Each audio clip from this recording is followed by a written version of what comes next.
ئارامی و خۆشگوزەرانی و دابینکردنی هەلی کار بۆ دانیشتوانی هەرێم گرینگە.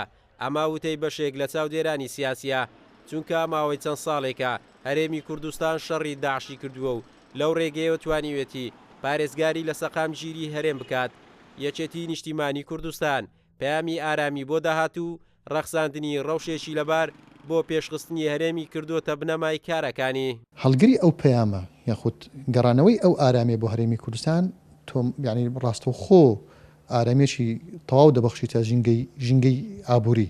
ینی هەدەفەکە لەوە لە ئارامی ژینگەی سیاسی تەنها بۆ سیاسەکان نیە بۆ سکتەری سیاست یان بۆ بڕێبردنی وڵات، بەڵکو ڕاستەوخۆ پەیوەندی بە ژینگە ئابوووریەکە هەیە بۆ لە تاوابوونی ئەو دوو ژینگەیە ژینگەیەکی ئابووری ڕاستەوخۆ ئارام دروست دەبێت. لە دروستبوونی ژینگەی ئارام دەتوانین تاچی کەرێمی کوردستان سوودمەندبی لەو دوو ژینگەیە دەتوانین پێشکەوتن بە وڵاتە دروستکەین.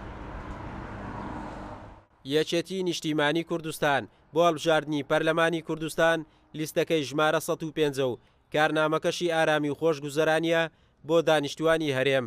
لە ڕابردوو یەکێتی نیشتیمانی کوردستان لە ڕێگای خەباتی چەکداری هەوڵی تەواوی داوە بۆ پاراستنی ئەزمون و ئاسایشی هەرێم. ئێستاش بەردەوامە بۆ پێشخستنی هەرێم و گرتنەبەری هەموو هەنگاوێک بۆ دابینکردنی ئارامی لە هەرێمی کوردستان.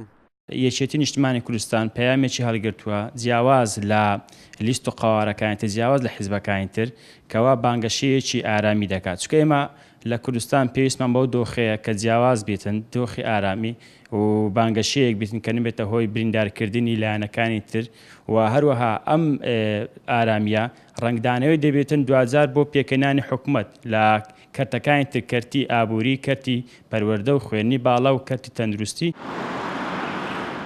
دابینکردنی ئارامی هەرێمی کوردستان دەتوانێت لە بوارەکانی ئابووری و تەندروستی و پەروەردە و بوارە جیاجیەکان پێشکەوتن بەخۆیەوە ببینێت. یەکێتی نیشتیمانی کوردستانیش بەردەوام خەباتی کردووە و هەزاران شەهیدی بۆ ئارامی و خۆشگوزەرانی هاوڵاتیان بەخشیوە. قارەمان جەوهەر، کورسات نیوز، هەولێر.